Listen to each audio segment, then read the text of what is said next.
નમસ્તે મિત્રો, આજના ગુજરાત સમાચારની અંદર આપ સર્વ સાથે મિત્રોનું ફરી એકવાર સ્વાગત છે.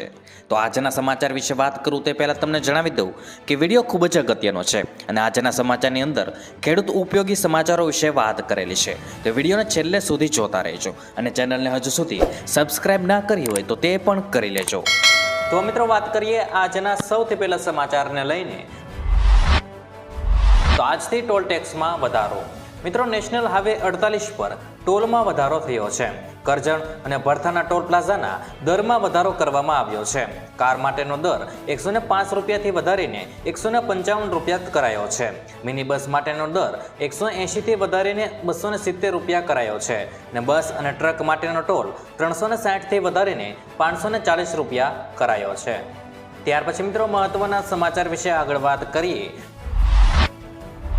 તો ઠંડીના ચમકારામાંથી મળશે રાહત. મિત્રો, રાજ્યમાં હવામાન વિભાગ દ્વારા ફરી એકવાર ઠંડીની આગાહી કરવામાં આવી છે, જેમાં જણાવ્યું છે કે છેલ્લા 24 કલાક દરમિયાન મોટાભાગના જિલ્લાઓનું લઘુત્તમ તાપમાન 1 ડિગ્રી સેલ્સિયસ સુધી વધતા ઠંડીનું જોર ઘટતું હોય તેવી સ્થિતિનું નિર્માણ થયું છે. હજુ તો ગુજરાતવાસીઓ ફૂલ ગુલાબી ઠંડીના મૂડમાં આવ્યા જ હતા, ત્યાં લઘુત્તમ તાપમાનમાં વધારો થતાં ફરીથી ઠંડીનું જોર ઘટ્યું છે. ત્યાર પછી મિત્રો મહત્વના સમાચાર વિશે આગળ વાત કરીએ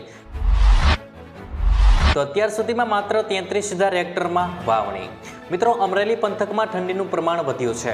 જોકે જિલ્લામાં શિયાળુ વાવેતર ધીમું થયું હોવા તેમ આંકડા સામે આવ્યા છે. અત્યાર સુધીમાં 33,255 હેક્ટરમાં શિયાળુ વાવેતર નોંધાયું છે.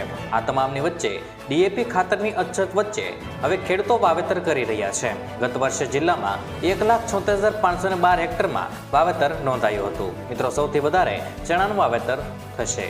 ત્યાર પછી મિત્રો મહત્વના સમાચાર વિશે આગળ વાત કરીએ તો લસણ 500 રૂપિયાનું કિલો. મિત્રો, મોંઘવારીથી જનતા ત્રસ્ત છે. શાકભાજીના ભાવ એટલા વધી ગયા છે કે ઘર ચલાવવું મુશ્કેલ બની રહ્યું છે. જીવન જરૂરી વસ્તુના ભાવમાં સતત વધારાને કારણે ગરીબો અને સામાન્ય લોકોની સ્થિતિ મુશ્કેલ બની રહી છે. શિયાળો શરૂ થઈ ગયો હોવા છતાં ગુજરાતમાં અમદાવાદ સહિત અનેક જગ્યાએ હજુ શાકભાજીના ભાવ ખૂબ વધારે છે. લસણ તો 500 રૂપિયા સુધી પહોંચી ગયું છે. ત્યાર પછી મિત્રો મહત્વના સમાચાર વિશે આગળ વાત કરીએ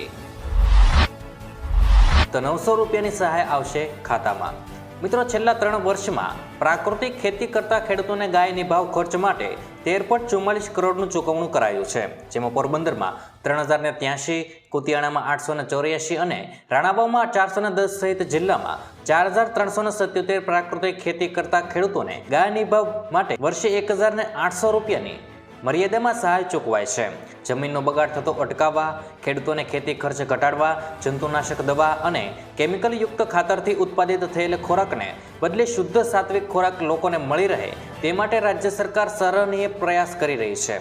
પોરબંદર જિલ્લામાં આત્મા ગવર્નિંગ બોર્ડના ચેરમેન અને જિલ્લા વિકાસ અધિકારી કેતન ઠક્કરના માર્ગદર્શન હેઠળ આત્મા પ્રોજેક્ટના ડાયરેક્ટર ડીડી ત્રાડાની ટીમ દ્વારા ખેડૂતોને તાલીમ યોજી પ્રાકૃતિક ખેતી અંગે માર્ગદર્શન આપવામાં આવી રહ્યું છે. તેમજ ખેડૂતોને પ્રાકૃતિક ખેતી માટે સરકારની કરિયલકાણી યોજનાઓની ગાય નિભાવ માટે દર મહિને 900 રૂપિયાનું ચૂકવણું કરવામાં આવી રહ્યું છે. ત્યાર પછી મિત્રો મહત્વના સમાચાર વિશે આગળ વાત કરીએ તો ખેડૂતોને પાક ધિરાણ લોન માફ. મિત્રો, ગુજરાતના દરેક ખેડૂતો માટે પાક ધિરાણ લોન અને પાક ધિરાણ વ્યાજને લઈને મહત્વના સમાચાર આવ્યા છે. ખેડૂતોએ લીધેલી લોનની નવાજૂની કરવા ખેડૂતો પાસેથી કેશ પેમેન્ટ માંગવાની બદલે ડાયરેક્ટ બેંકમાંથી ઓટો રિવ્યુ કરવામાં આવે તેવી માંગ ખેડૂતો દ્વારા કરવામાં આવી છે. તેમજ ખેડૂતોનું પાક ધિરાણ વ્યાજ માફ કરવામાં આવે તેવી માંગ પણ ખેડૂતો કરી રહ્યા છે. જ્યારે ખેડૂતો બેંકના લોનના પૈસા ભરવા માટે બહારથી વ્યાજના પૈસા લાવીને વ્યાજ ભરતા હોય છે, જેથી ખેડૂતોને ઓટો રિન્યુની સુવિધા આપીને ખેડૂતોને થોડી રાહત આપવામાં આવે તેવી ખેડૂતો માંગ કરી રહ્યા છે. ત્યાર પછી મિત્રો મહત્વના સમાચાર વિશે આગળ વાત કરીએ તો તમામ લોકોને મળશે 2 લાખ રૂપિયાની સહાય. મિત્રો, પ્રધાનમંત્રી સુરક્ષા વીમા યોજના અંતર્ગત વર્ષ 2015માં પ્રધાનમંત્રી સુરક્ષા વીમા યોજના શરૂ કરાઈ હતી. અગાઉ તેનું વાર્ષિક પ્રીમિયમ 12 રૂપિયા હતું, જે 1 જૂન 2022થી વધારીને 20 રૂપિયા કરવામાં આવ્યું છે. મિત્રો, આ યોજનામાં તમને 2 લાખ રૂપિયાનું અકસ્માત વીમા કવચ મળે છે. જો તમારી ઉંમર 18થી 17 વર્ષની વચ્ચે છે તો તમે આ સુરક્ષા વીમા યોજનાનો લાભ લઈ શકો છો. જ્યારે આ વીમાનું પ્રીમિયમ 1 જૂનથી 30 મે સુધી માન્ય ગણાતું હોય છે. સૌથી સારી વાત એ છે કે આ પોલિસી મેળવવી ખૂબ જ સરળ છે. તમે કોઈ પણ બેંકની શાખામાં જઈને અથવા તમારી બેંકની નેટ બેન્કિંગ દ્વારા ઘર બેસીને આ યોજના હેઠળ પોલિસી લઈ શકો છો. તો મિત્રો, આજના દરેક સમાચાર અહીં કામના પૂર્ણ થાય છે.